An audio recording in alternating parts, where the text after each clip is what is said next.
ሮበርት የተባለ ግለሰብ ነው። ፎቶግራፈር ነው። እንዲህ ለየት ያሉ ቦታዎች እየሄደ ጫካ ላይ እንዲህ ዱር አይነት ቦታዎች እየሄደ አድቬንቸር የሆኑ ነገሮች እነዛን በካሜራ የሚያስቀር ግለሰብ ነው።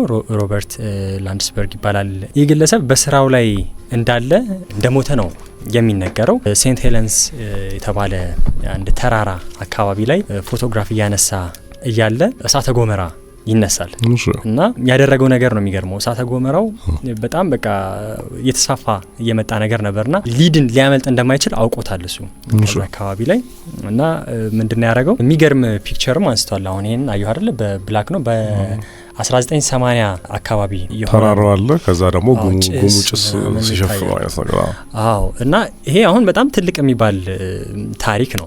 እሱ ግን ይሄ ያስቀረውን ነገር እንዳይወድም ካሜራው እንዳይወድም በማሰብ እኔ መሞት አይቀርም ብሎ ነውና ወደ ያቺ ቦርሳው ወደ ያስገባውና ልክ እንደ እንቁላል እንዴት ነው ዶሮ የምትታቀፈው ልክ እንደዛ ነገር እሱን ፕሮቴክት ለማድረግ ማለት ነው ተሸፍኖበት ተኛ ማለት ነው።